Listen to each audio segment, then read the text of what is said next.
Everyone, welcome to FMA Talk. I am the host, Dr. Tim, and this is my wonderful co-host. Hey, PG Ty's here. So, as usual, there's always something going on, and my computer decided to reboot just when we're about to start the show. Could have something to do with Windows 11, and PG Ty will say it has something to do with Windows, period. But, you know.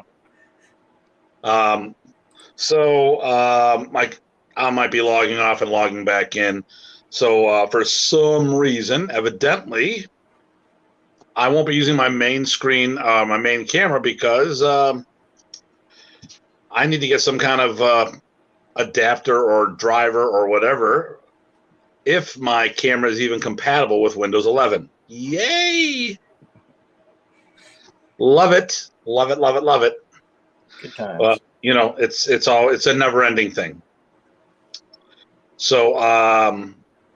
So hopefully everyone's having a better time than us. My computer is off to the right, and there we go. And then Mr. Larry says, you gotta love tech. Hey, this is good, though. I'm learning how to do this using my phone. Excellent. Hey, Larry. Love technology. All right, and then Tier, see, I can do this. My co-host here, where is he? There he is. The co-host. He's my cheerleader. He's telling me what's going on. Actually, it's not that bad with the camera, is it? No, it's not bad at all. How's the sound? Sounds okay. You can tell, but it's not unpleasant. I mean, more than normal. And more than my normal voices. Ba-dum-bump. Here all day. Yeah. Almost. Yep. Almost. Oh, hey, my computer's coming back up. Let's see if I can get back in here. I'm going to cancel. Chrome didn't shut down correctly. Would you like to restore the page? No, I do not want to restore my page. Well, it crashed hard. Oh, I crashed hard, yeah. Yeah, so I'm waiting for things to happen, man. All right, I'm going to see about... Okay, hopefully I'll see you guys shortly. All right. Let me see if I can leave. I guess I'm still on here. I don't know. Larry, is it just you, or are other people on already? I can't see the whole list. And I know there's a lag.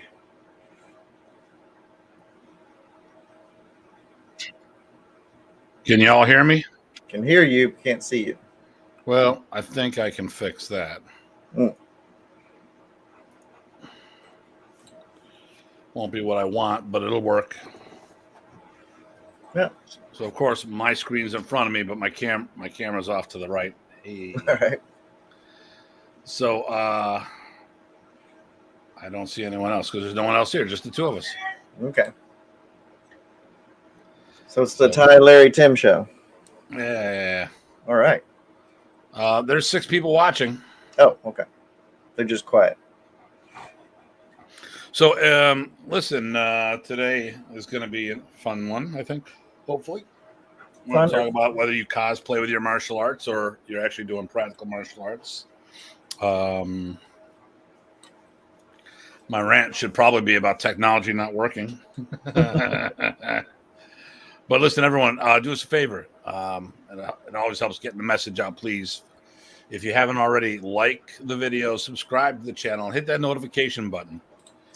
And share the video wherever you feel is appropriate. So please, when you sign in today, if you make a comment, tell us what part of the world you are chiming in from.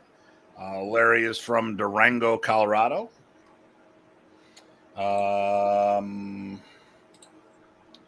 Yeah, and my cameras are all jacked up. So, but at least I know how to make it work with my cell phone, which is good.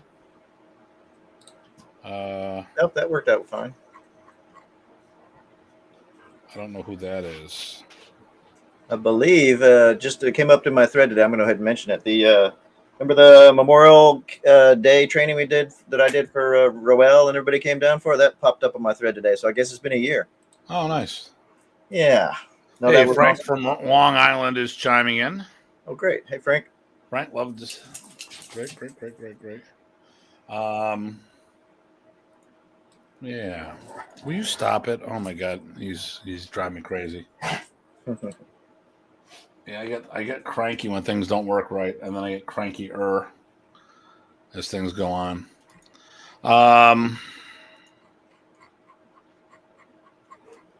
So next week, it'll be a Datu's Corner like last week. Last week was PG Ty's birthday. That's right. I got older. Yay! How'd you hear? And I told everybody. I quietly said, "Hey, everybody, don't let him know, but wish him a happy birthday." No, it was cool. Thanks for everybody that did. I appreciate it. And if you didn't, that's cool too. All good. It's not like anything different. No, it's not anything different, right? It's just another day. So it's better than the alternative. So there you go. But yeah, yes, it is. So no time for rants. We're just gonna hop right in and do stuff. All right. PG Ty's got a lot of. He's doing a lot of stuff. Well, actually, we both got a lot of stuff, crazy stuff going on. But he will not be with us next week due to work commitment. Which work is, work is how you support the family. Family first. That's the way I'm always on this. So I want to talk about today's show. And once again, sorry for the cameras being jacked up, but it is what it is. It's a Windows thing. But today's topic is, are you training practical martial arts or are you just cosplaying? Now, there's room for everybody. There's room for everything. So there's nothing wrong with this. Oh, here we go. Oh, and jiu-jitsu. Hey, he came out, made some comments the other day on stuff. Hello, can you comment on modern sparring? You guys do not spar. So what's the use of your techniques if you, okay. So, do we know you, by the way? And if we do know you, feel free to. But it is a common observation. Well, let me ask you this, Mr. Jiu-Jitsu. What do you do your jiu-jitsu for? I'm assuming you're a jiu-jitsu guy. So let me ask you this, and I'm not trying to be. I'm to make sure we're all on the same concept and things. What do you use your martial arts for? Are you doing Brazilian jiu-jitsu? Are you doing Japanese jiu-jitsu? Before we make comments, we got to make sure we're all on the same page so we know where we're coming from. Mm-hmm. Today is going to be about context versus contact.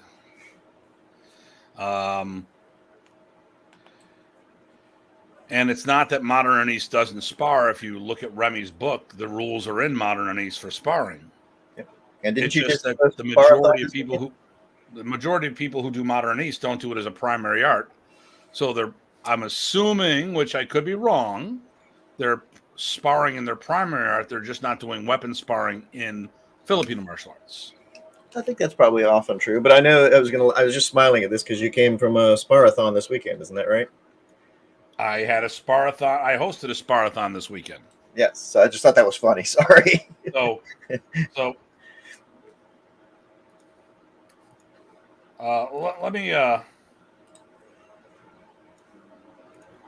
let me. Okay, so I am a huge supporter of what we do, and I'm also in addition to being one of Modern Ace's biggest advocates, I'm also one of its biggest enemies at times.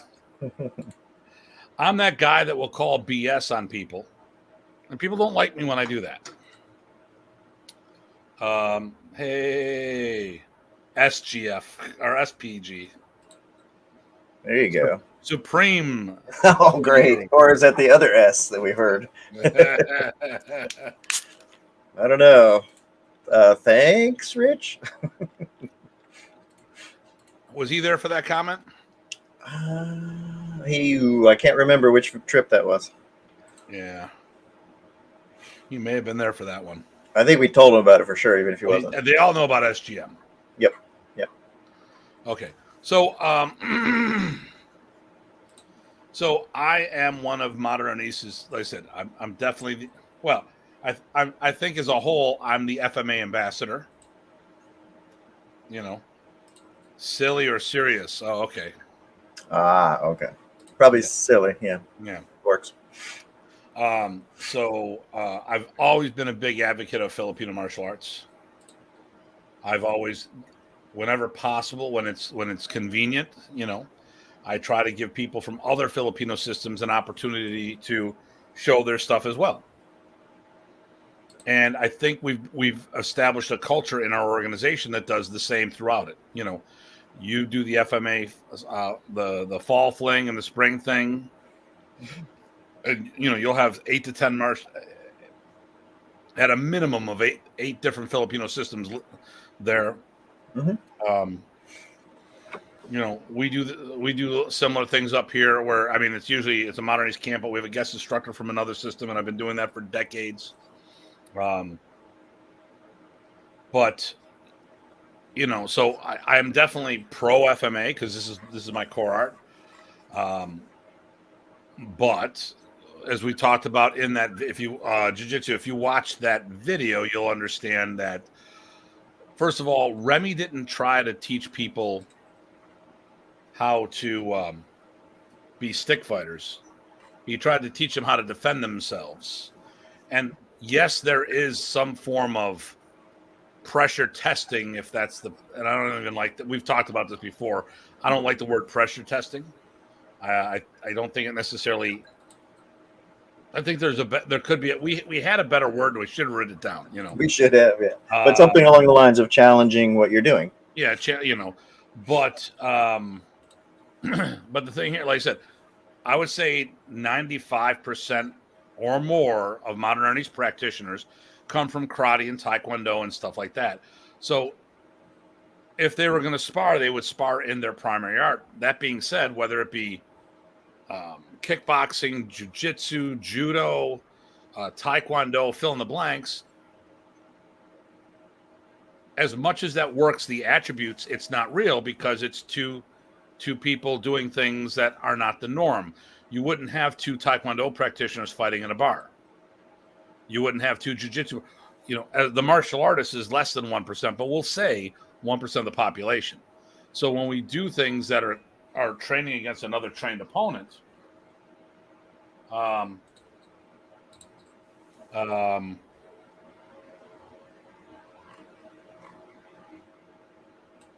Okay, I'm sorry.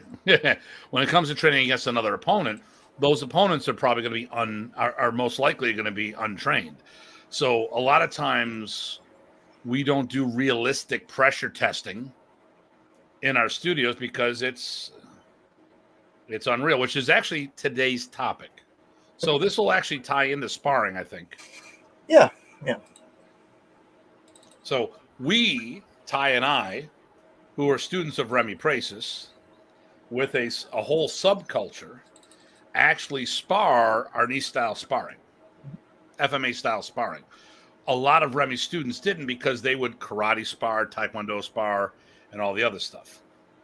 And hello there, Mr. Franco. Hey, Dino.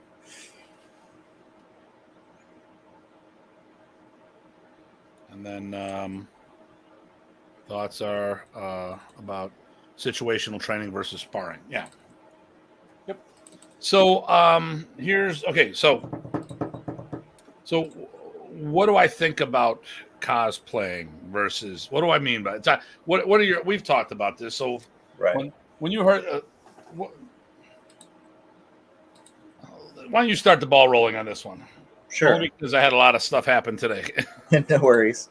No, yeah. So what do we mean by cosplay?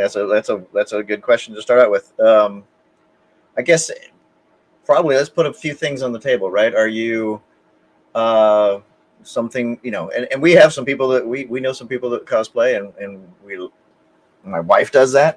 It's a lot of good fun stuff. But as far as martial art, is that what you want? Is that what you think you're doing? Are you even aware of a difference? And did you pick, what it ends up you're doing? So what is that cosplaying? Are you going through the motions? Are you playing dress up and trying to look like you're doing martial arts? Or are you doing martial arts that can be mean? Maybe you're interested in self-defense. Maybe you're interested in competition in sparring with those rule sets. Maybe you're interested in combat full contact, light, point, or like I said, back to self-defense. I would say that in Remy's focus with modern was self-defense, right? So how do you pressure test that? How do you challenge that within that paradigm? But anyway, so yeah, cosplay. Are you looking like you're doing whatever it is that somebody might be interested in a martial art for, or are you actually doing it? So I think that is the first question, if that makes sense.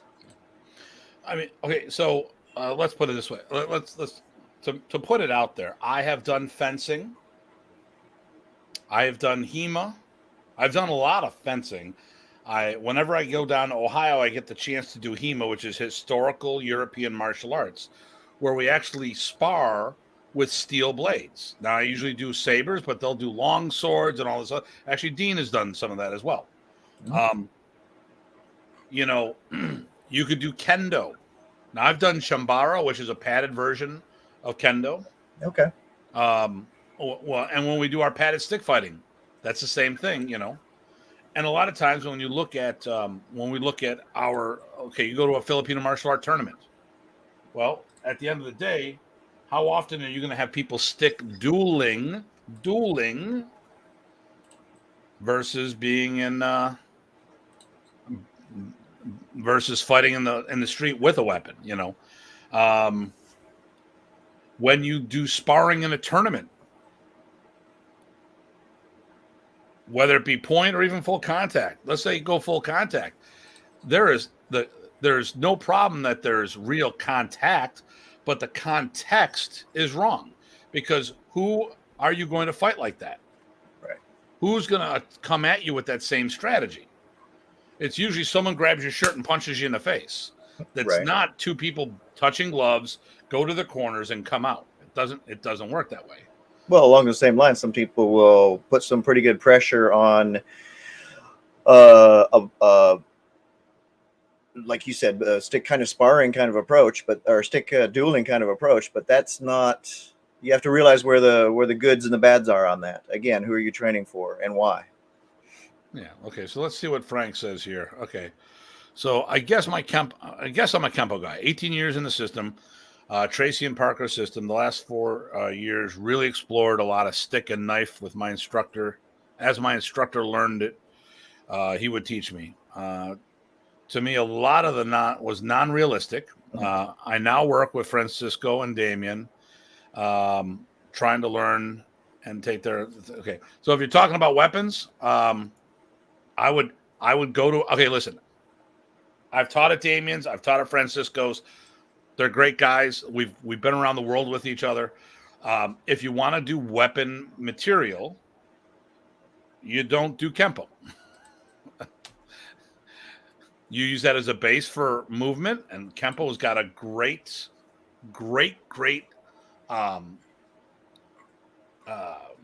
encyclopedia of movement, basically. Then, you know, but unfortunately, some of the Kempo rules don't apply to weapons, or they don't deal with the weapon variables. You know, you throw something in the mix, you got a blade, that changes things. And some of the rules in some martial arts don't address edged weapons. Okay, I'm just going to grab the stick. Okay, but what if it's a machete? That's actually when I taught down in Barbados. The first time I taught in the Caribbean, that was an interesting one. I'm doing block grab, hit with the stick, and all of a sudden the girl goes, "What if it's a cutlass?" I'm like, "Cutlass? What the hell?" It was Pirates of the Caribbean, and it took me 30 seconds, and I go, "Oh yeah, Barbados is in the Caribbean." Right. And one of their major exports is rum, which means you're harvesting sugarcane, and everyone has a blade. You can walk around with a blade all day long, and no one questions you.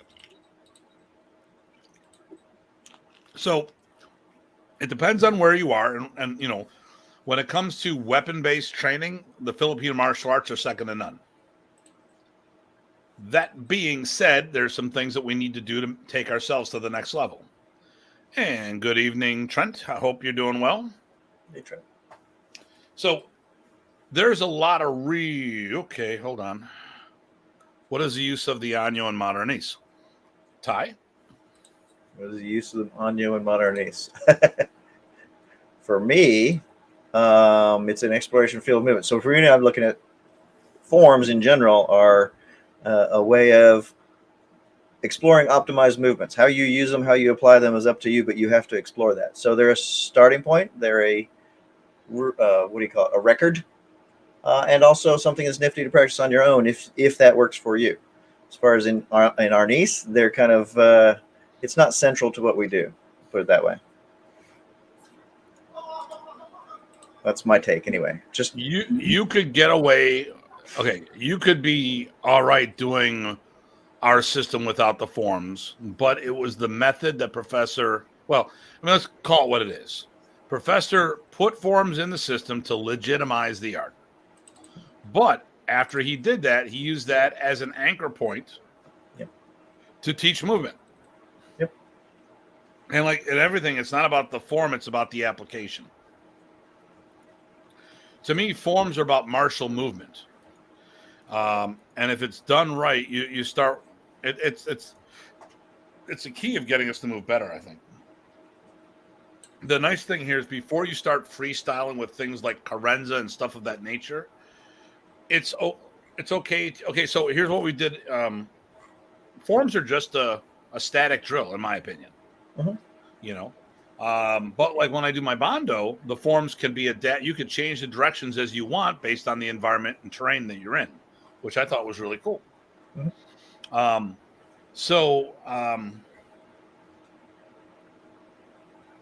We do lock flows in our system.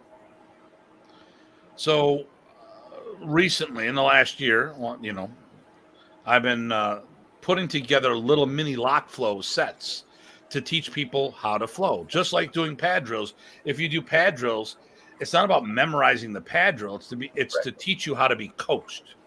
Right.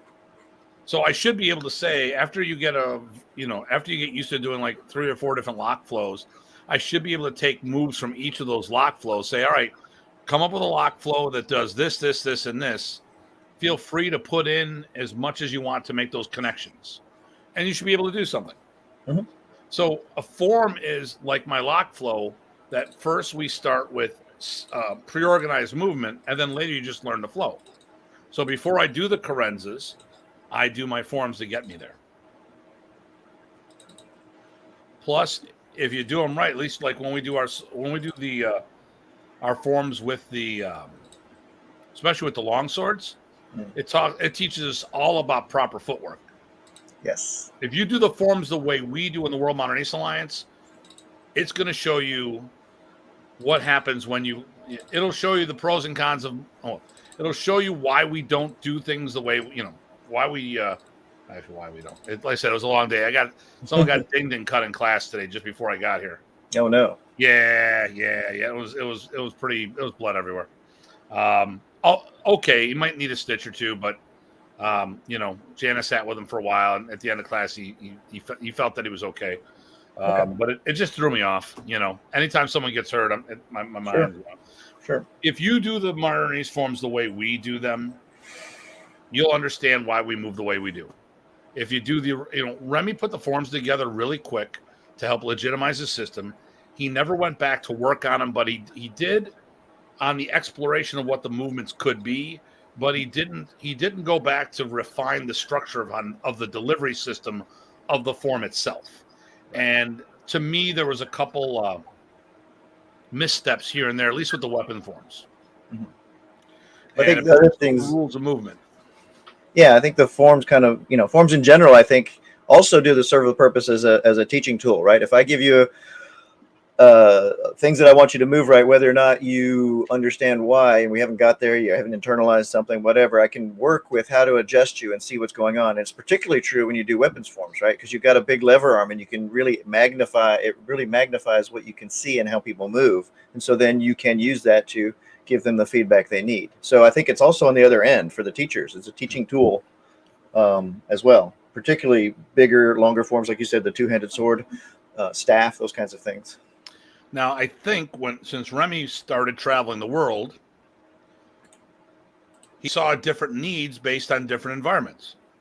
A martial art has to evolve if you want it to be relevant. If you don't care, this is part of what the show's about. Are you doing, okay, instead of saying cosplaying, are you doing, okay, every modern or every traditional art was modern once. Mhm. But I see a lot of martial arts, and I'm not talking FMA, I'm talking all martial arts that have become historical movements and not practical applications. Not today's. They haven't evolved with things.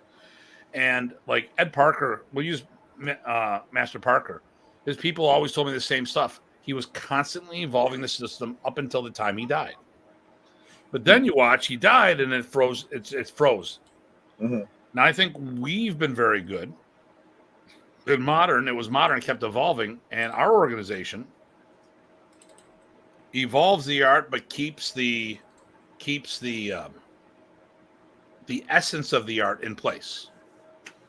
Okay, how about you? How about you grab this one here? I can't see this. Okay. I lost my screen. Oh, there it is. Ray Goss. Great topic. I used to do WeCAF style sparring back in the 90s. Thanks to Doug Pierce's introduction. Still have the gear. But students didn't like getting hit, and I still don't like the metal clang on the face cage. Once Action Flex came out, stick sparring became fun for almost everyone. Lots of options of weapon types in a safer setting. Flow drills are still best with rattan and no gear. There's a lot of different kinds of sparring you can do to put some challenge to what you think you're doing. Give you some feedback. Yeah. So,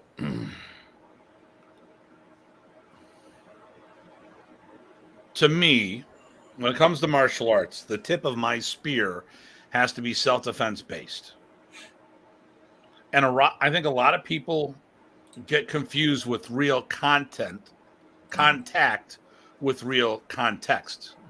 So I fenced, I do Balintawak, I spar, okay? I look at all these different things, and I think the attributes that are developed from these exercises and drills can be directly applied and has enhanced my ability to defend myself. But it's not the movement, it's not the activity, it's what the activity built. Right. And I think sometimes, like, I watch people train like really hard. Like if you watch the Bahala guys, oh my God, they're crazy in how hard they attack each other. Okay, but let's put something in context. Ty, how many people do you know of that were in the middle of a street fight in the Philippines? Westerners. How many Westerners do you know of that were in the middle of a street fight in the Philippines? There's 4 I can think of. Was it 4 or just 3? Was Evan there too? I thought Evan was there. Okay. Yeah. So it's 3 or 4. You and I. Yep. Craig and possibly his son Evan, most likely. Right. Was anyone using any kind of Filipino weapons? Or anything that looks like a technique? No.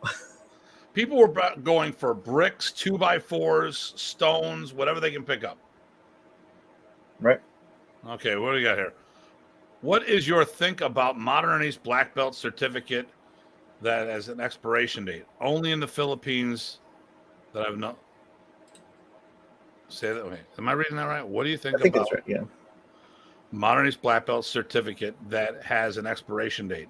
Only in the Philippines that I noticed they do it. Nope, they do it in the States. Some of them, yeah. That was Remy. All right, so I see you put the dollar signs there. So I'm gonna call bullshit on that comment for Remy, because at the time, only at the end did he change, but for 2 decades he charged $30 for belt testing, no matter what rank you got, and that was at camp. Yep. Now at the end, he went up to like $1.25 or $1.75 for first degree, but there was no recertification fees. Right. If you stayed active, and actually we do the same thing, but it's not it's to keep your teaching criteria up. Okay, so here we go. Too many people act and train where in the 1600s Asia versus 2022 in America. Teaching and focusing on work motivated students, they act like they're fit. Okay, yeah, exactly. See, that's the point of this thing. So the thing here is this. You watch all the people doing all this stick and dagger, moving all this other stuff. How many people are going to have stick and dagger on the street?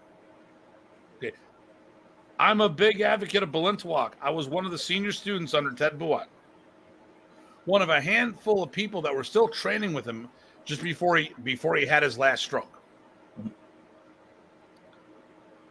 There's no way I would use Balintawak in the street. I would go to my modern Ernest first because modern Ernest is more applicable for self-defense. Okay?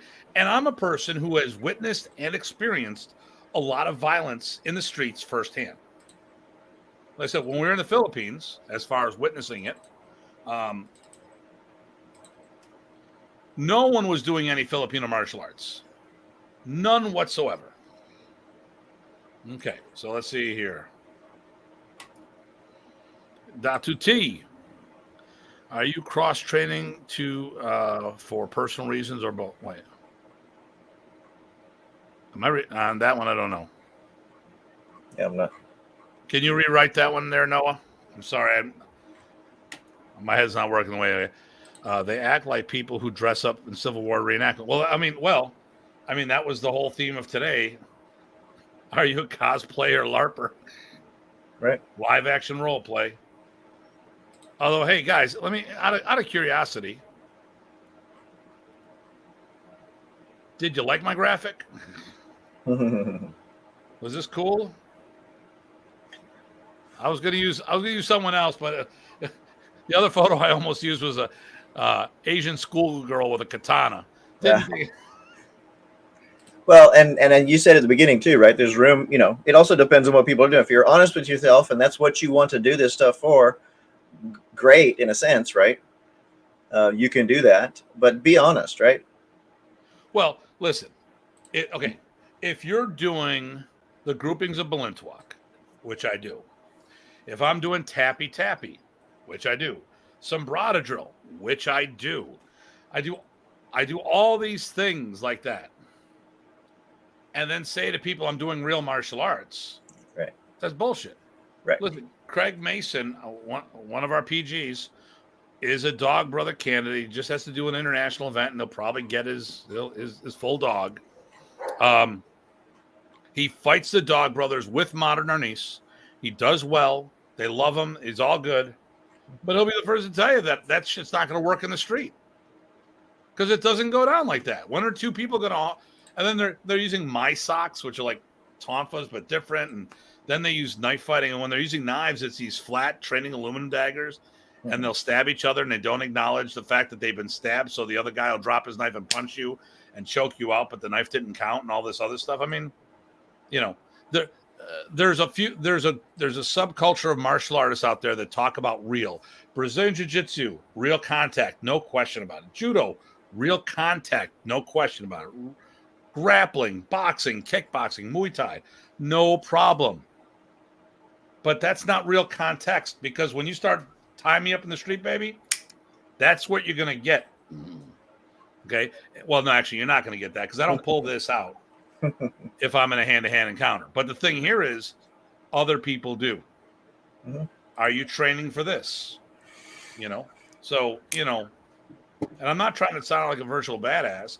I've been in a shitload of fights growing up and going on, and I've got a lot of conditioning, which doesn't mean I won. Well, I won all my fights by surviving. That's the only way I define winning these days.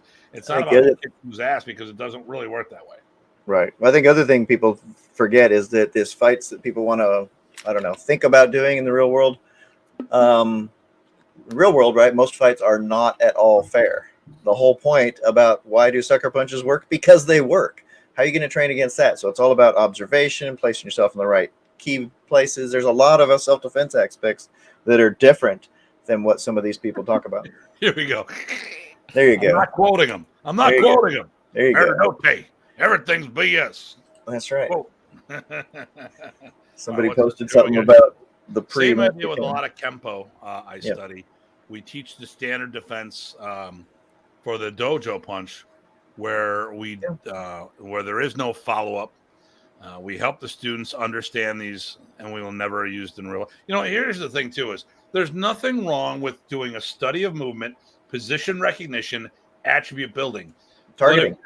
If you're selling fencing as practical self-defense, or kendo as practical self-defense, or most of Filipino martial arts as practical self-defense, and I love my Filipino martial arts. This is what I do as a standalone program. So I'm one of the guys taking a shot at my own system. There we go. You got that one? Yeah. A lot of gangs want me because of my bow staff skills. Quote Napoleon Dynamite. There you go. That's a great one. Yes. You know, pretty serious with that bow staff. I hate bow staff. I know. Someone told me that the other day. I'm like, really? You of all people, bow staff? So listen, guys, if you don't know this, there is no such thing as a bow staff. See, in the catalogs, it used to say bow, Joe, and staff. And then it said bow and staff, because bow or Joe, bow and Joe are two different words for the staff. So when you say bow staff, you're saying staff, or car, or whatever. I'm like, you don't say automobile car. You don't say plane. It's all bullshit. More Napoleon. No. Yeah. Okay, here we go. That's a great reminder. Yeah. Larry also has a good point. Here we go. No matter how talented someone might be in the dojo, dealing with the emotional trauma and actual attack when you are alone. Notice that. Yeah, exactly. You know, we armchair quarterback what we would do all the time in all situations. How many times, even just in a stupid conversation, you wish, shit, oh, why didn't I say this? Now, that's a stupid conversation. That's an emotional battle or something. And you're telling me in the situation like a fight, you're going to have the wherewithal to say that? I mean, a lot of people just have vapor lock. Mm-hmm. You know, oh, I should have did this. I should have did that. How'd that guy hit me? I mean, because of the quantities of things that I've hands-on myself, I'm not concerned about what I would do in the street. I feel comfortable what I would be able to do in the street. But, you know, at the end of the day, most people out there haven't come up the same way I did. Once again, I'm not saying I'm some virtual badass. What I'm saying is I've seen and have been a victim of a lot of violence in the streets. I've been jumped on more than one occasion. You know, I know what that's like. I've been sucker punched. Know what that's like. Okay. All right, here we go. Where are we at here? Very awesome graphics, sir. Thank you. My question was, do you cross-train in other systems than FMA, like BJJ, or are you teaching BJJ or other arts? Okay, so I've been doing BJJ actually since the 90s. I'm a white belt with 2 stripes, though. Because every time I get going with an instructor, it turns out that, you know, life has taken me in different directions. And my instructor is actually a good friend of mine, and he's in Canada, and the border got jacked up. So, and anytime I can further my Filipino martial arts career, I do that, as well as, wait for it, I'm traveling a lot. Prior to COVID, I was traveling about 35 weekends of the year. Kind of hard to keep up with. But I do cross-train, did Bondo as well. But I cross-train out of Filipino martial arts, not into it. So my FMA has always been my core. And I've looked into other Filipino systems that contribute to the forming of modernities, as well as other systems in general, like jiu-jitsu and BJJ and other arts, because I just love martial arts as a whole. Okay, to your students. And we had Buffalo's first BJJ program until an official Gracie guy came into town, actually certified through a Gracie versus one of the satellite programs. And then, you know, and it is a hard program to do. We had a program, we didn't have a school of it. So then a full-time school came, and, you know, you don't compete with that. Okay. We live at A. Yep. Okay. LOL. Okay. Let me see. Here we go. We live in a soft and fluffy society, hard enough, 2 classes a week, and do not waste the time. So, you know, it's rough. And the thing here is, life is so messed up these days, it's hard to commit to training too. So let's say, you know, so I look at things that happened in life, and I try to find natural or events in the world that have happened. And I noticed when September 11th happened, it was also the same time that Remy passed. Within within 2 weeks of September 11th, Remy passed. So he passed on the 28th of August, and September 11th. Well, there you go, right around the corner. So 2 weeks after that, things changed at that time. That was like I'm not saying it became because of September 11th things changed. Not those types of things changed. But if you look, we had a depression.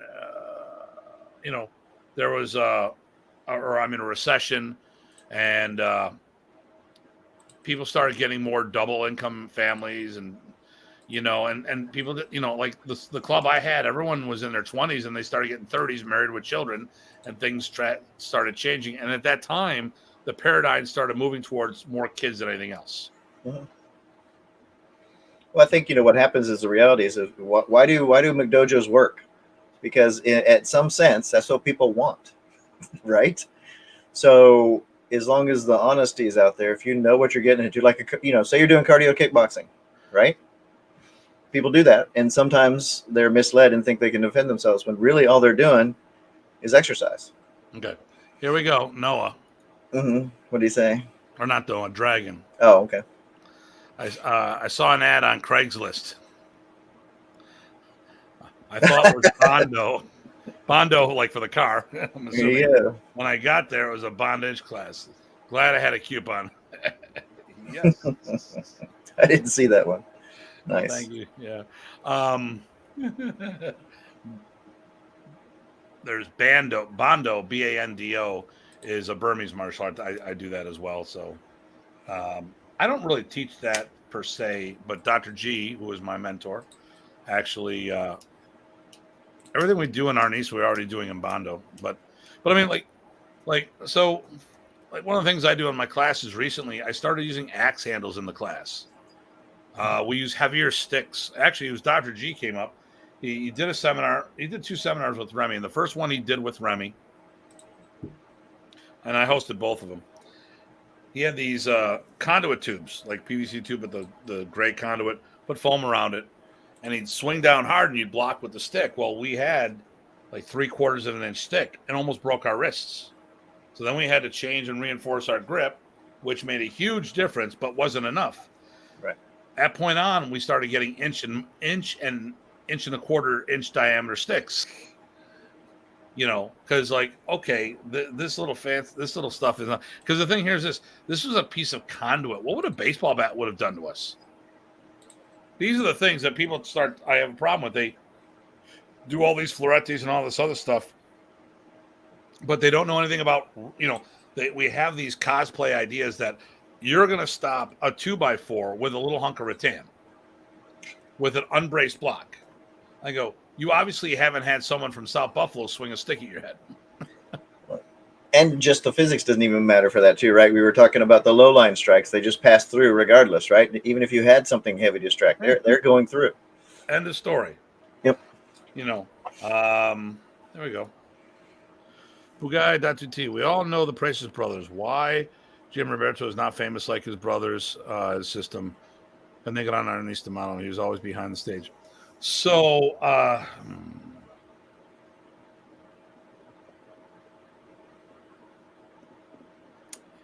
he didn't travel outside the Philippines that much either. So that probably didn't help. Okay. I don't like talking about when people have, okay. He has a cleft palate and he's very conscious of it. Mm-hmm. Very conscious of it. And that's part of the issue. He doesn't speak English. That's another part of the issue. So, and as he's a world-class martial artist, he wasn't his 2 brothers. So I will, you're smiling, so I'm going to give you this next one. Oh, which one? Oh, I was just reading Frank's again. So he said that Ty just said that cardio kickboxing will not work. You're telling me that if I get jumped and I do jab, jab, jab, doing great, switch side, jab, jab, jab, it would not work? Okay, so he's going to switch to pole aerobics. I don't know I think that's what he says. That's like dancing with a pole. Well, it's just about being, communicating the whole story, letting people know, what you're doing and what you're not doing. Same thing goes with, my pet peeve with a lot of people doing Tai Chi, right? It can be a martial art or it can be moving yoga. Which one are you doing? And there's Mr. Mason. How we doing, sir? PG Craig. And Dr. G. yeah, Dr. G. Yeah. I mean, listen, Dr. G was a serious dude. Yep. Still is around. He's just, he's old now, can't move the way he used to. Listen, as far as the Praces brothers, you know what? Not everyone is the quarterback. Not everyone is that star receiver. Ernesto and Remy were two very big frontmen. And, you can say it's like Sonny and Cher, Donnie and Marie. But then there was the rest of the people, and, they were all talented musicians and stuff. They just didn't have that, Jesse Dwyer out of nowhere. Oh, my gosh. Oh, my goodness. Here, I'll let you read Jesse's. All right, sure. Jesse says, I think the term McDojo gets placed on the wrong school. So, yeah, definitely sometimes. A lot of times I hear people using the term McDojo towards any successful school. Right. Good point. Like schools who charge real money and have a lot of students. I feel there's a lot of jealous people who just can't make their business work, so they mock others. There's jealousy, right? Making money should not be demonized in martial arts, right? It's a business. There's a cost, et cetera, et cetera, et cetera. You should mention this, and I'm going to talk about this. Was actually going to be my rant, but I was too pissed off today and too upset. So recently I was talking to a good friend of mine, and my good friend because he's down by you. Supports your event. Okay. I know who it is probably. And he talks about somebody who's very, very smiley to my face, but talks shit behind my back. And you are welcome, brother. And one of the comments that was made is that Tim's always business. Yes. You know what? This is something that pisses me off. You show me one of the grandmasters that doesn't charge money. Okay? That doesn't charge any money. Mm-hmm. Here's another thing I'm going to talk to you guys. I'm going to talk to you face to face now. I'm really pissed off. Thanks, Jesse. Okay. How about McDojo? All the grandmasters, one time or another, it seems to be. Well, actually, you know who didn't try to do it? Ted Bua charged money, but charged chump change. When I got in, it was $40 an hour. Wow. Before I got there, it was $30. He was an engineer and didn't give a shit. Right. And Jesse says, thank you, and my pleasure. So this is a guy who had money. But people who've tried, I know a shitload of FMA grandmasters that bombed when it came to opening up a school because they didn't do the research. I talked to one guy in Jersey. He joined NATMA. Oh my God. I joined. I wasted a year's worth of being a member there. It was a waste of money. Really? You didn't find all those flyers, to be educational? What? Well, yeah, they give you a monthly packet and a video and all this other stuff with ads and campaigns and strategies. Oh no, I never opened that shit. I go, so you just paid money to be a member of something and you thought it was going to bring people in? You're the dumbass. I go, the problem is most of these grandmasters can't do it. Here's the thing. You tell me any grandmaster, find one grandmaster out there that does a martial arts school as their primary income. Mm-hmm. Oh, besides this guy. And that's because I'm a GM because of Ernesto, not because of my own. That was Ernesto. But I got people talking smack saying, oh, Tim's all business. You know what? This is my income for my family. How dare you mock people like me? No one says shit about Bobby Tabuada. No one says shit about Remy Praces. Mm-hmm. They're the same as all of us. We are human beings. And when people have to stop deifying these, how do you compare yourself with Ed Parker? Do you compare yourself with Remy Praces? You goddamn right I do. Because at the end of the day, they're human freaking beings. And all you ass clowns out there that are saying, we have to, they're deities, you are a moron. At the end of the day, we're all equals out there. We all have to pay the same amount of money for a tank of gas. And you know what? Not many people can afford a tank of gas these days. So I have to be entrepreneurial. I have to be a good businessman to provide for my goddamn family, to run an organization, to promote the art. Because if I stop tomorrow, this art is going to die in the United States. Prove me wrong. Prove me freaking wrong. I'm better now. No, right, good. No, it's true. I mean, like you said, those people were all, Remy did business differently than a lot of people, but he was successful. It supported him. Oh no, that's bad. Okay. He gave you value for money. anytime you work with a Jesse was a bad man. That's right. But anytime anybody is a skilled individual with anything that you want to learn, guess what? They paid their lifeblood, sweat, money, time to do that. So for you to think that you can get some of that for free is the height of vanity. Okay, here we go. Let's well, what do you go? We have spent as much money as a college, more so. I have traveled the freaking world. To I would go to Detroit monthly, round trip to Detroit in a day. That would be a 9-hour round trip to train with Ted Boat.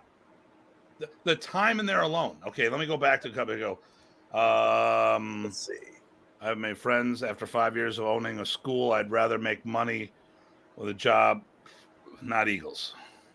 Right. I think his point is he does it. If you're going to keep doing it, it's got to work out for you. Listen, you know what? And here the thing is, if I had a 6-figure job that would let me provide for my family and do the martial arts the way I want, damn straight I would do that. But I was very fortunate to take my passion and turn this into my profession. Yep. And I've made strides. Here we go. One more location, one more person who's now teaching the art. Rob Guida, one of our newest black belts, has a Kempo school of his own, 30 minutes from me, is teaching the art and is now officially a Modern Arnis black belt. That's one more foot soldier out there to help make sure that there's another generation to spread the art. Okay, more money equals more time to train and teach. If there are no profit school, if there is no profit schools closes, and we are not teaching and training, it doesn't make sense to be ignorant about business. That's stupid. Did I read that right? Yeah, basically, yeah. No, it's pretty clear, I think. Yep. No, the problem with here's the problem. Okay, and this was not today's topic, but it's my rant. It literally what I wanted to talk about too. That's okay. Why did you call Jesse ahead of time? What? Did you call Jesse ahead of time? Tell him? No, I did not. Jesse shocked me. Here's the thing. I do a business consulting, FMA professionals, trying to help Filipino martial artists take it to the next level. Why? I put the time, effort, and money in to get an education in martial business. Most of y'all backed into this. You did martial arts. You got good. The teacher asked you to teach. So you're an assistant instructor. Then something happens. You relocate. He sets you up with your own location. You fall apart. He quits. You guys butt head. You go in separate directions. You're still invested in this. You start your own club. You need to be able to have a space that you can use year round. So a lot of times, unless you're in another area, you might not be able to train outside. In Buffalo, there's too much snow. So you're not, you need to be business-like to be able to, at least if you do for non-for-profit, just having a place, you still need to know about insurance and all this other stuff. It just gives me pissed. Okay, well, here we go. Never mind. People love being entitled. Okay, here we go. That's all you. All right, Frank again. Owning a karate school is hard enough. After COVID, we all lost money, but we're still here trying to rebuild. But the 2 years of stay at home, be lazy habits have not helped. So 2 years of staying at home have let people veg a little bit, but some of them are looking for a way out. So we're seeing some of that. Ty's fault. He said McDojo. That was the secret word. So if you want to summon Jesse, anybody, just say McDojo and you're good. And then he'll say something to get me jacked up. There you go. Okay. So I do both. I'm constantly promoting my brand. I promote the organization. Hey, we've officially got a school in Brazil now. Nice. So in the spring, I'll be going to Brazil. Nice. Well, in some ways, I mean, you can't do one without the other and actually have it matter in the big picture, right? Mm-hmm. So you promote yourself, it only gets you so far. You're a big fish in a little pond. But if you're actually concerned about the art and continue on forward and you're actually trying to pay it forward, guess what? You have to do a little bit of the other. Otherwise, you won't survive and no one will catch it. I think that I've probably, we talk about this in general. I think I've gotten my name, brand, reputation larger than Modern Arnis, as in people know who I am more than they know who Modern Arnis is. Remy Like you said, are you a person? I've always said, are you a person in the art? Are you the person that personifies the art? Mhm. Are you bigger than the art? Like, are you the name in the FMA industry? Like, people know me for different things in modern ace. I'm known outside the FMA industry, but then you got people who are bigger than the martial arts. That's not me. Bigger than the martial arts would be Bruce Lee, Jackie Chan, Jet Li, Chuck Norris, people of that nature. Right. A Well, I'd lot say of people. Remy was certainly bigger than Modern Ace. His name was more known than his art. He was bigger than the industry of the FMA industry. Yep. But he wasn't bigger than the arts, plural. Yeah. Right. He was bigger than the art. I used to follow him and figure out how to go to things by looking at Inside Kung Fu magazine. He's a Kung Fu guy, right? I'm following an FMA guy in Inside Kung Fu magazine. There you go. But I've probably gotten myself where people know more about who I like. In Europe, my name is bigger than what I teach because I've got karate and jiu-jitsu schools and taekwondo schools that like having Tim Hartman in, but don't necessarily get along with the FMA community over there. So, and then here's Carl. Brother Carl is converting more to Kempo Screama as well. Hey, Carl. Let me see here. Sorry, typing fast. I was fired up. Also, punctuation is important. Words have meaning. Punctuation. Yeah. And congrats. Okay. And then did Remy come up with the red, black stripe on the belt? Did Remy come up with black, red stripe belt, or was that our niece? Oh, comment. That was Remy. Okay, so at the time, I really don't like being on this screen. At the time, Remy wasn't using Filipino, wasn't using these uniforms that. Oh, I got to turn my keyboard back on. I think this comment's about belts, but yeah. I know, but okay. So I don't know why the red border. Looks cool, but that was a Remy thing. Right. Here we go. Here's ours. I'll just show the one end. Okay, there you go. Good. And I'm trying to find. So doesn't really help me that much. Where are we now? I'm going to do this over here, see if this works. So I'm going to put this over here. Is there any posts that I'm missing that we need to address here? Well, I can read it. Yeah, let me scroll. So Frank, you already saw that Frank said he was clarifying the black belt with the red border trim. And he says he's he asks because any Arnis black belt. Okay. Okay. So first of all, as far as our research has gone, and correct me if I'm wrong, Ty, it doesn't seem that any of the Filipinos were using. Well, actually, no one was using uniforms in the Philippines. Remy looked at karate was taking on. This is really not the topic of today.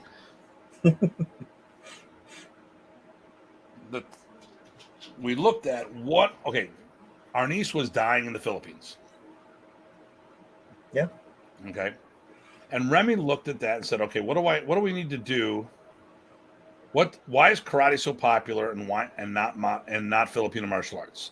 So the first thing he said there, he said, "All right, why is it called modern ace? Because he changed the way they trained. They went stick on stick because they weren't getting beat up, and they could still work." Mm-hmm.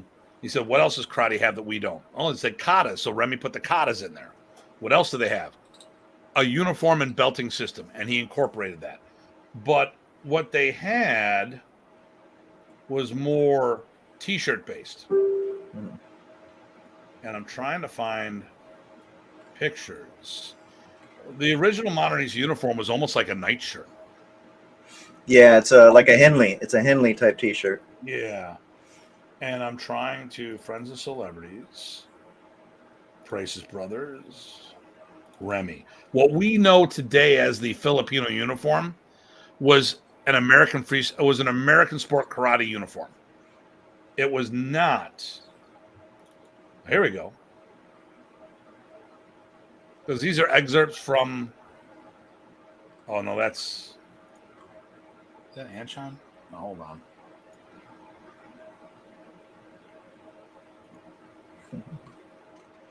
Well, we're like 2 pages behind on comments. We'll have to catch up here.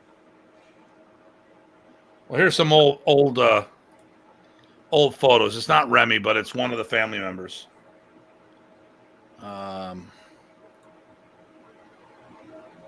Yep. So you look here. I see Renee's there. Hello, Renee. Oh, yeah. This is the red border black belt. It's put on the side. T-shirt, red pants. That was the uniform. Yep. They didn't have what became the Arnis uniform. It's more like just a field worker uniform or field worker clothes. Here we go. There's Remy. Yep. So young. There he is again. I think that's the family. Yes. There's Remy. Okay, that's Scott Caffrey. He's the guy that made the D&D dice for me. Oh, nice. Look at him. He's looking. Now he's got kids. That's his sister, and there's Remy. There's the old man. Just trying to.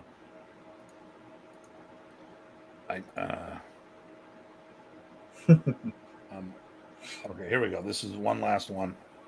Then we'll get back. Then I'll get caught up here. All right. Come on, you. So when you get back, I would start with Soki Hattori's. Okay, here we go. Yep. There's another one. Just a T-shirt. That's what was done in the Philippines. Yep. So when Remy, evidently, I want to say it was Bruce Jutnick that got Remy the uniform. But I could be wrong. So let's get. So what Remy did is he decided to do a uniform, and then from there he did the belting, but everyone else copied him. Remy was the guy that did all that stuff first. Okay, so here we go. Why in US and Canada they pay a lot for Filipino grandmasters, but when it comes to American grandmasters, they don't. Could be that. Well, I'll say something about that. So familiarity breeds contempt. And we see that even in other places, right? You will study with things that are not from where you're at, right? Anyway, it's just a trend. That's how people work. But yeah, good point. Actually, I charge more than most of the Filipinos do. I don't pay the Filipinos the way I pay myself.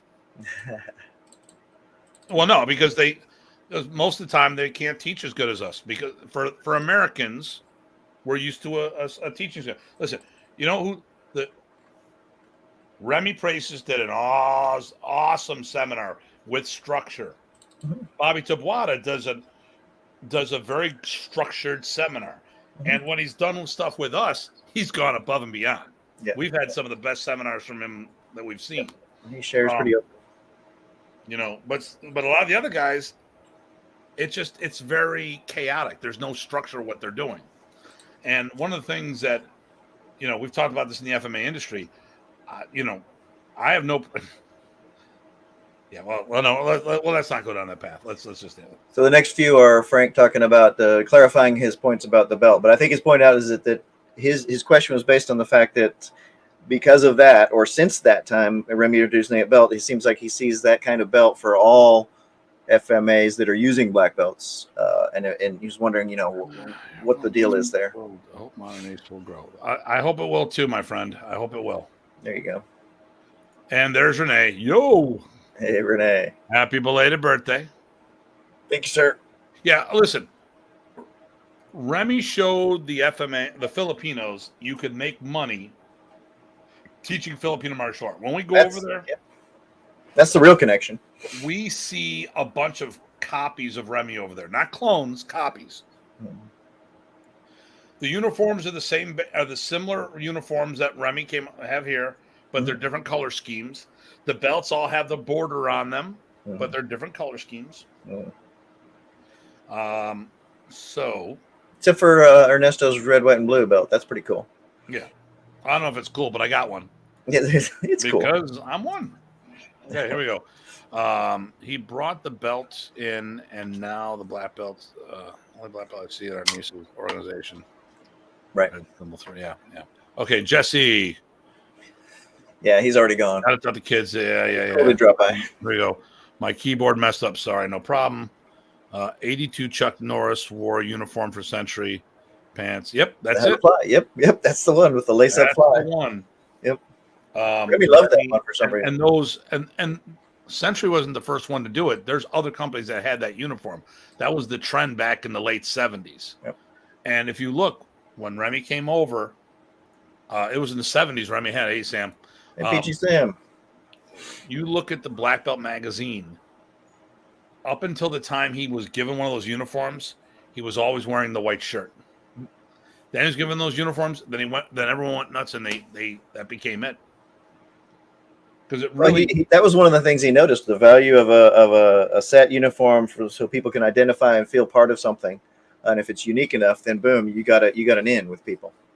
It's funny. I was talking to we did the camp, we did the anniversary camp, and lo and behold, Joe Rebella says, "Well, I know you don't like wearing uniforms." I go, "Who says I don't like wearing uniforms?" It's just in different areas I wear different things, Right. And I'm a huge advocate of a uniform, but that doesn't mean like here. This is my uniform today. I'm wearing. Hold on. The organization polo. No, the school polo. This is my school polo. Yep. I had gi pants on, this top, and my belt. Yep. Okay. I'm a huge person in all this. What we got here?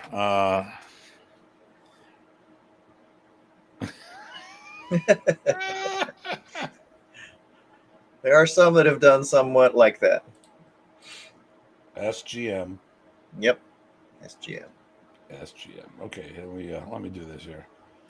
So I gotta create a folder for this. We're gonna have to do a camp folder. We still haven't done it. Janice has now been gone for 2 weeks from work, and we've gotten absolutely nothing done. Like, how did she say, how did I get anything done? I don't know. No freaking clue. Plus, it's the refractory period almost. Yeah. So,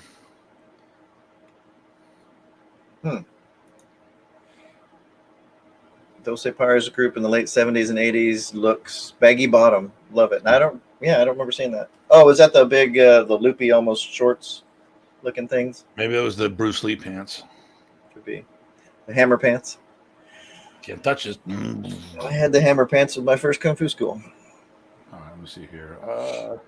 Joe had me play dress up with him. And I'm all about uniforms, but I just dress different ways in different areas. So this is the selfie station at my school. I quickly put this on.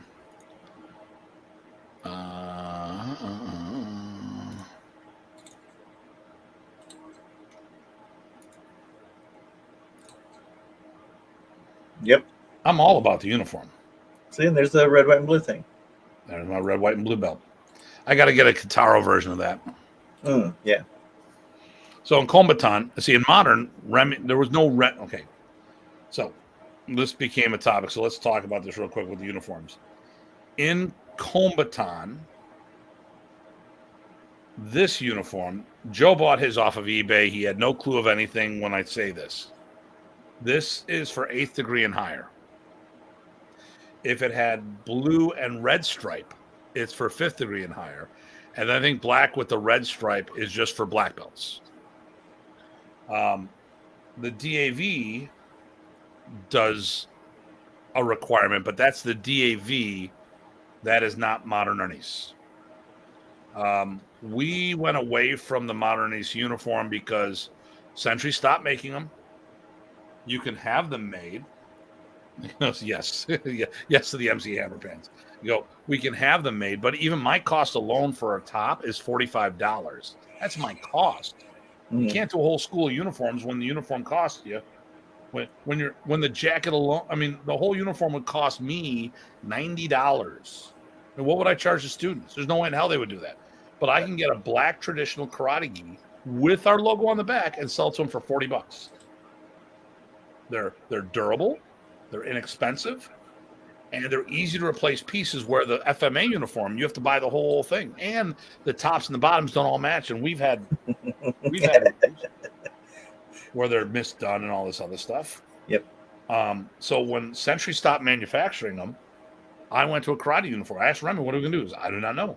I went to a karate gi. It was simple. And a lot of times, that's why you'll see me wearing karate gis. Not because I turned my back on FMA, because FMA is not the uniform. I mean, because it's not a Filipino uniform in the first place. It is an American version of. It is the sport karate version of the Japanese gi. Mm-hmm. That's really let's call it what it is. So I remember, Dieter and I, we talked about it. He's getting all upset about it. I'm like, dude, you're wrong. It's this. Stop it. Century didn't copy the Filipinos for a uniform they weren't going to use. Yep. Okay, what do we got here? Can you get that one? Sure. Soki again. The problem with most of old Filipino grandmasters, their skills are great when it comes to demo, but their explanation is not really clear. You don't get it. It's the language gap, or that is their way. I think it's both the teaching method and the language gap get in the way. But yes, definitely that's a tough one. Okay. So and Guro Darren here too. Hey Guro. Just saw him this weekend. That's cool. Oh, hey, speaking of which, mm-hmm.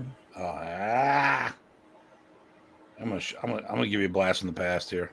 Uh-oh. Yeah, no. I'm making fun. Well, not making fun of someone. I'm just gonna show our brother. Boom.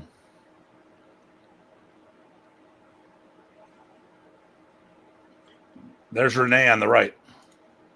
Ah, okay. Yeah. Me. Yep. So here's Philip Jelinas, Tyler, me, Renee. Nice. Here's me teaching in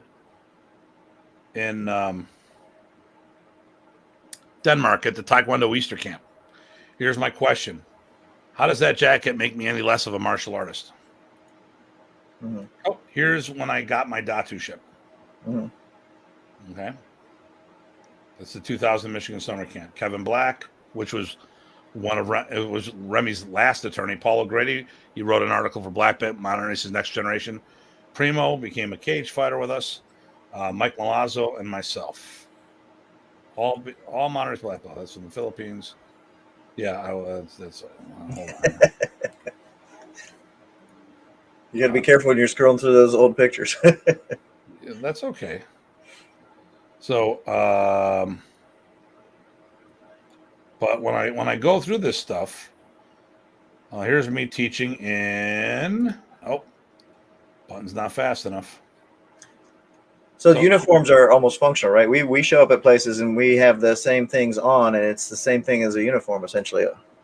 Yeah, there again. Here's the fifth and higher. Yep.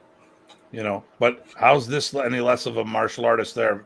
Besides this sticking out more. Those are COVID photos. There you go. What's less of a martial artist there? This is some of the poses I was doing for my seminars, the flyers I did. But at the end of the day, why do we care about a uniform? Right. Because it makes us look like a team. That's why.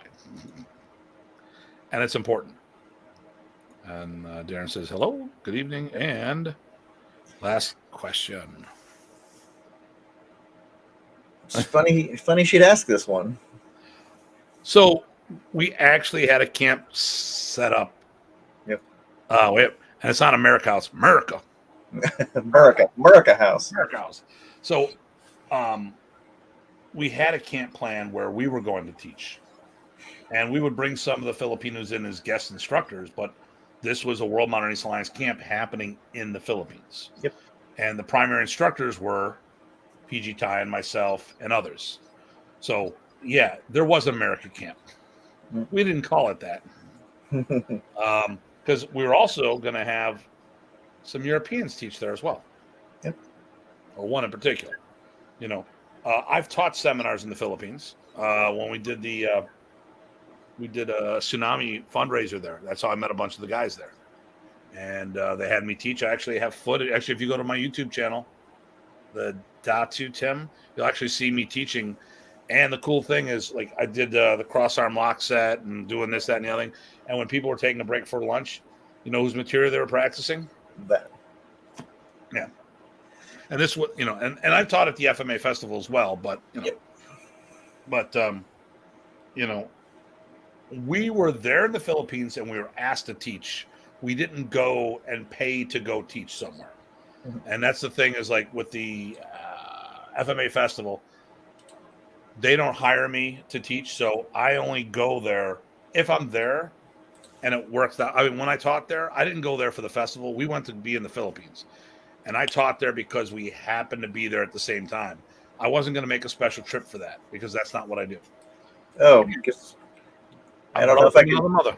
I don't know if I can share a screen, but it just popped up on what I was looking at. It was me and Rich in front of Lapu Lapu.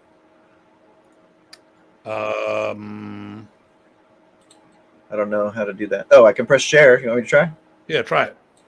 Let's see. Share screen. I'm going to go get the brand away. Let's see. Window. There we go. How about that? Now I can enable it. Did it work? Yep, it did right there. So Rich and I, Lapu Lapu. Speaking of Philippines, Yep. not as teaching, but it would. That's a nice picture. So, and Master Rich, who's from Michigan, he taught in the Philippines as well. Yep. There we go. Hey, Hey. I gotta ask the guy. Let's get back to this chat. GM Terrell. Soki, where the hell are you? Like, what part of the world are you from? Do I know you? All right. Night, Frank. Hi, everyone. So, I'm going to wrap this up on my end. And then if you got anything to say, PG Ty's got an early flight. So I don't want to keep him up here. So let's get back to the main thing. Cosplaying. My mindset is this: selling your students fantasy material as real self-defense. That's the bottom line. There you go. Okay. We do so much in Filipino martial arts that would get you killed in the streets. Tappy, grouping systems, sombrada drill, sinwali. None of that shit will work in the street. You know what's going to work in the street if it's called weaponized stuff? For the weaponized stuff, it's the angles of attack. Angle number one. You know what you do when that doesn't work? You do it again. Okay, we've seen the street fight break out in the middle of the Philippines. It broke out around us. No one's doing this kung fu fighting bullshit. That's all nonsense. That's all fantasy nonsense that people talk about. Okay, the thing here is you're cosplaying if you think these drills will actually work in the street. If you're doing it for historical preservation, I'm down with you 100%. I love my fencing. I love my HEMA. I love all the things I do. Hell, I mean, but kendo, like, really? Really? You're going to, when's the last time you fought a samurai in the street there, Ty? Well, it was just yesterday, but that was a special day. What are you wearing? A kilt. That's right. Yeah. So that is my, here we go. Even my bowling team has a uniform, but we missed most of the games.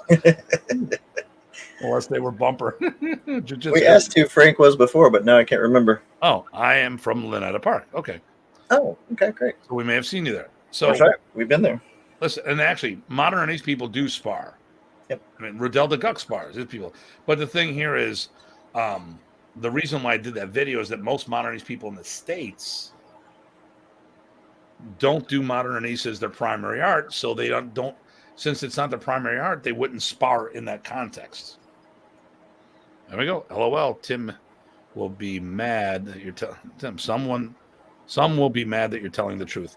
Hey, Terrell, did you hear me go off earlier today? Because we were talking about what. Well, I think you might have missed that one. Yeah, unless it was silent mode. I don't know. At the 50-minute point, that's when I go off. I was a bomb. I blew up huge. But listen. I see all these Filipino martial artists working the drills hard as all can be. and I give them all the props, and I do that myself. But I'm telling people, listen, this is not real. This is not what this is about. Skill development. It's about dealing. Okay, so like when I see the Bahalana guys and I mean the multi-style guys, and they're swinging at each other, and they get cracked in the head and they're bleeding, dude, that's real contact. And they know what it's like for someone to swing a stick at them for real. But that in that scenario will never happen because it's two trained opponents going after each other. And if they're doing a spotty adaga, when are they going to do a spotty adaga in the street? Most of the time I've had actually, I'm trying to think. I've pulled a knife once when I had a multiple personal scenario, and it never engaged. I pulled a knife once.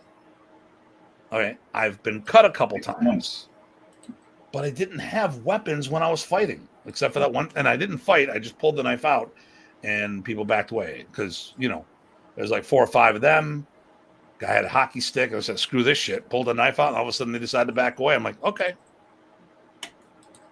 And yes, I will listen. I will listen to it, and drills are not fights. Exactly. That's the key, right? People forget that all the time. Why do we say X, Y, or Z drill won't work in a fight? Because it's a freaking drill. What's so hard about that? If you are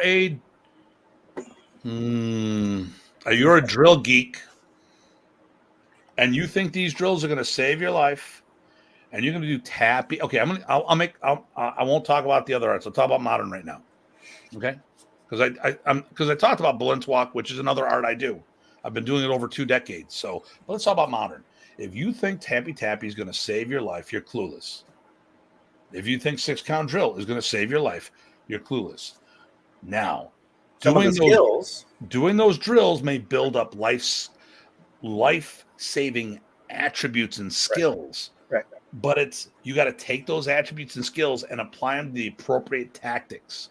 If you think I'm going to do this verbatim, we watched a video the other day, a guy doing single Sinwali application, and I go, I swing here like this, and I hit him in the head with the stick, and then the person's going to throw a punch. I'm going to do this. And I'm like, dude, you just hit him in the head. He's going to back away, or you're going to knock him out. And if you didn't knock him out, then you suck as a martial artist. Like most crappy street guys, you just attacked me wrong. That's what it was. Exactly. I saw a street fight. This guy who says he's a master then got a glow. But then, but this Bruce Lee had the glow too. So I fell asleep and I'm watching it. Show enough. Shadow boxing does not make you a damn boxer. Another good. Same thing as doing Carenzas. Perfect. There was this one movie where a bullet was shot at someone, and the guy went like this, and it ended up in his teeth. And he did this, and he did this, and he did this. And he had special lighting effects, too. I mean, if you bring all that stuff with you, it'll be fine. Where is my team that has the wires and then does all this nonsense? That's right. So listen, you're a cosplayer in martial arts. If you're doing this stuff and selling it as real martial arts, that's when you're a cosplayer. Mm-hmm. Okay. I have friends who do lightsaber combat and LARP and lightsaber combat and fencing as well as HEMA. Mm-hmm. And they're the first to tell me this should get them killed in the street. Mm-hmm. Okay. Those are not cosplayers. Although on the weekends they do.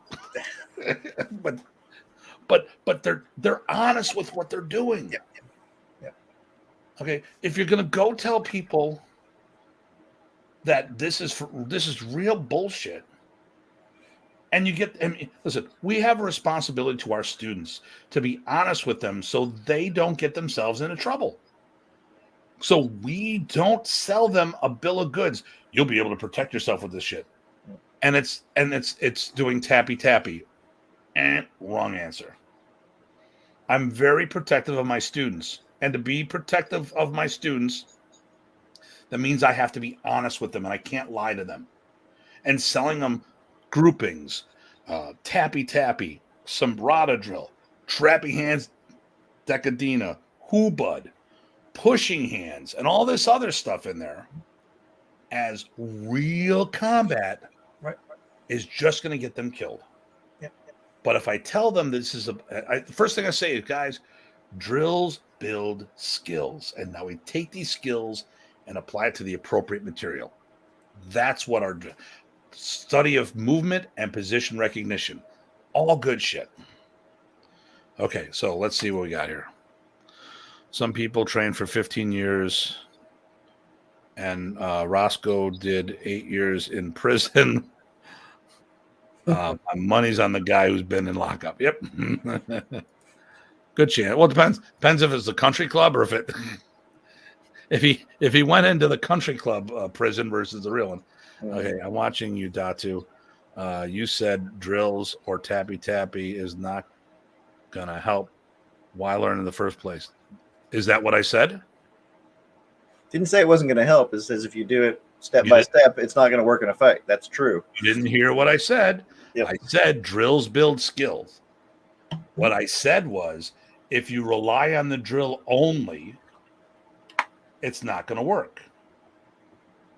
Yep. Well, like anything else, you have to do the work. We've said that before, I think. So if you have your drill and develop it for the skills you want, the attributes you want, and explore the rest of it, and put some pressure on things, put some challenge to the situation, then you can start getting more out of it.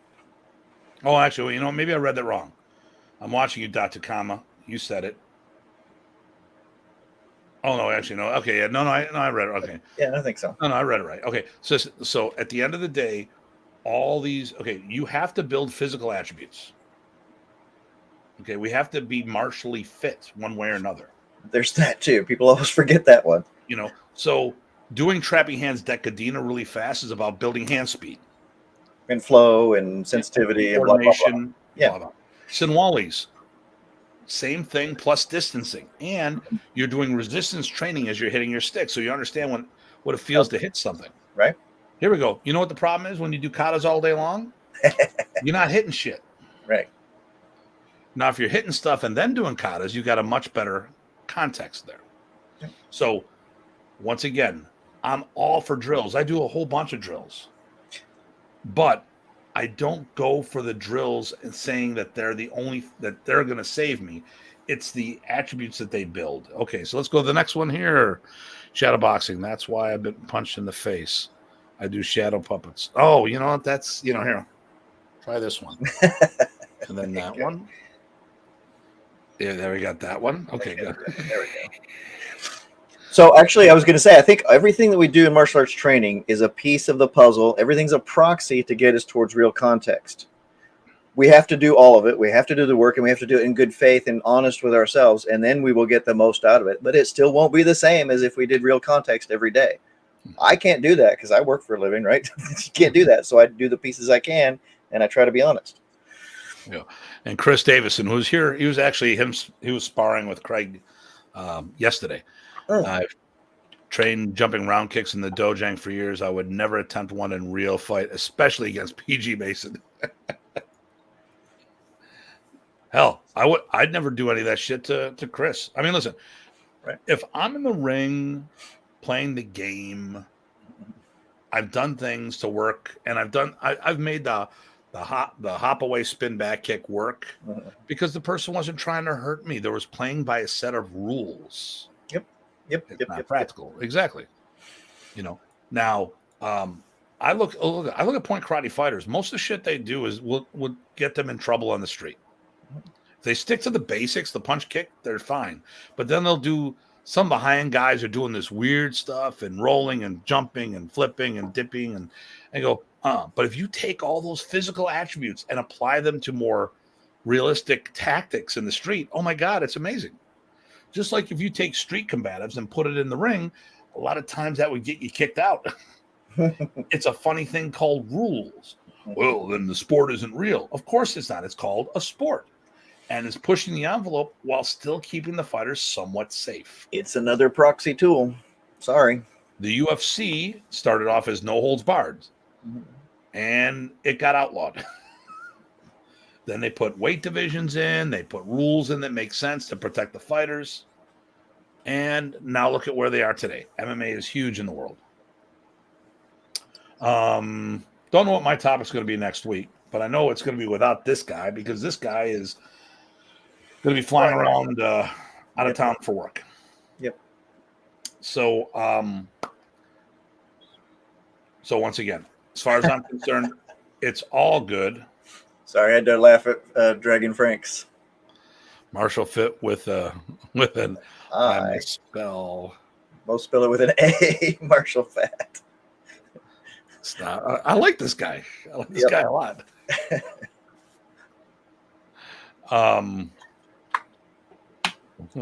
Hey, you know what, dude? How would you like to be on our show? Unless you're trying to hide from somebody, then. All right, I'm going to do my thing. Why don't you do your thing and then wrap things up on your end, and then I'll be back. Sure. Let's see. So hopefully that covered things. We went off on a tangent and some other things, but I think it was a good discussion, and I definitely appreciate everybody's involvement, contributions, and part of the conversation. That's really what we're trying to do here, is a conversation about aspects of these things that I think we're all interested in and or love. So that's really cool. So yeah, hopefully we covered the topic well enough, and I think we actually explored pretty deep on the sidebar, so I appreciate that. And like Datu said, I will not be here next week, so it'd be a great time to pick on me, or send questions or comments or leading things for Tim to start the next show. I'm sure he'll run with it, and that's always fun, right? You can spin it up, or hey, we can summon Jesse again by saying McDojo. Stop it. I'm going to see if I can get this stupid camera thing worked out. I thought he might come back. Listen, I was just reminding him to keep chiming in because this is great. If anyone wants to guest with me next week, I'm going to do a Datu's Corner. And if anyone wants to hop in, just let me know. You can even be during the show because all I got to do is send a link to you. It's real easy. And actually, I was until Jesse got me wound up. That was actually the topic I was going to have for next week because I'm,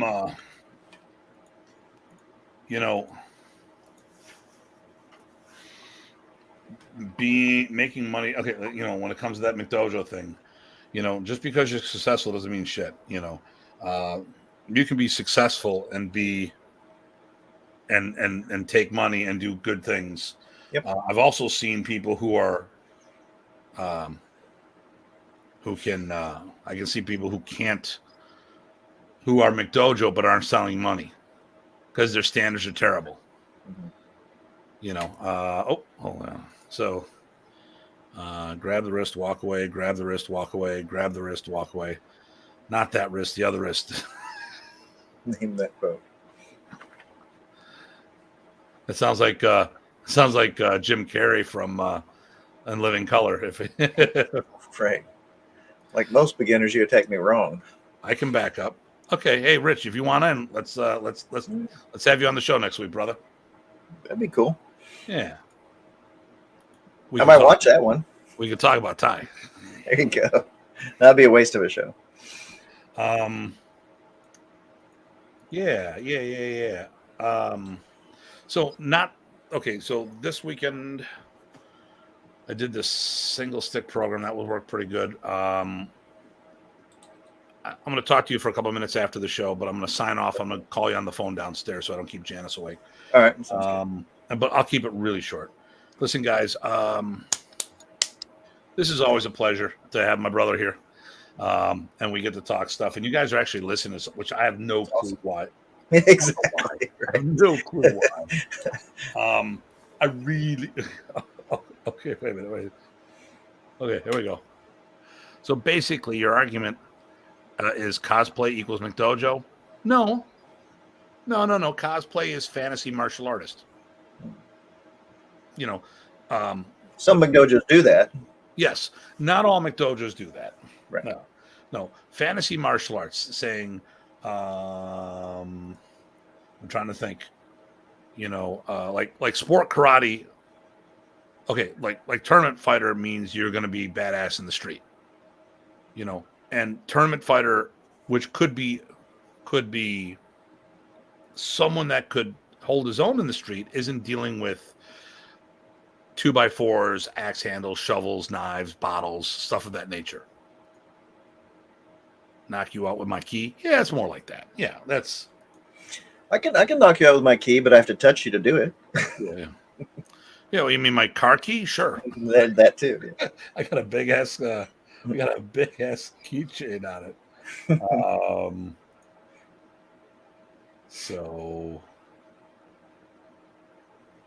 I'm. Oh, by the way, I'm not going to Bobby's camp because there's going to be a big martial art promotion here in November, and I've been asked to sit on the board. Oh, nice. And someone who just was on the show might be testing for his black belt. Nice. And others. So no, that's always an honor to get invited to be on like some of these external boards. He knows what I'm talking about. There you go. First weekend of November. I would love to go Bobby's, but I'm not going to be able to because I got to support the local family. But next year is the 75th anniversary or 75th birthday. So there's no already than that. Already, wow. Yeah. Oh, there you go. Rex Quanda and Napoleon Dynamite again. Awesome. Okay. All right. Awesome. Okay. I have. Okay. So you got that Napoleon down. Okay. And then I have Johnny Walker Blue afterward. Okay. Yes, invited. Okay. Need some Penderin. Okay. So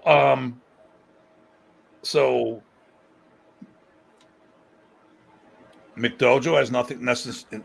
Okay, listen. One doesn't make sure the other. Okay.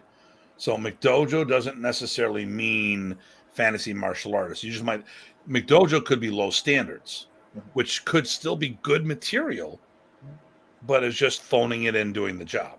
That's not cosplaying per se. Cosplaying to me is teaching material, selling material that are for like skill development, stuff like that, that has no intention on modern day applications.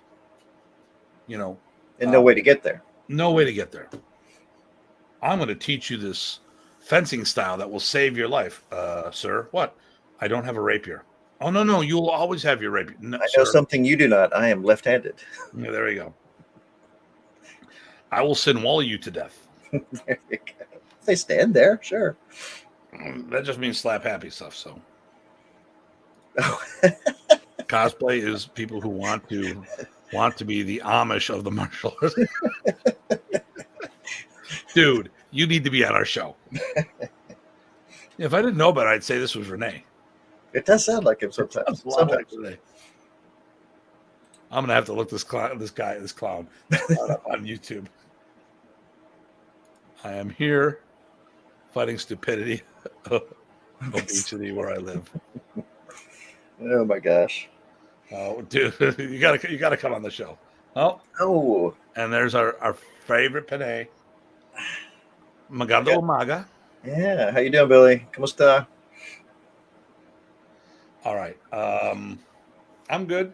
You got anything you got to say? I'm good. Sorry, I'll miss you guys next week. I'll be on, I guess, the week after that, if you guys will still have me. Always. Listen, everybody, always. Someone else chimed in there. What did they say? Oh, Kara. Nice. Kara.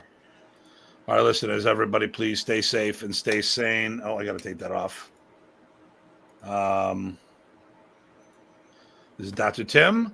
PG Ty. You guys take care. And we'll see you soon.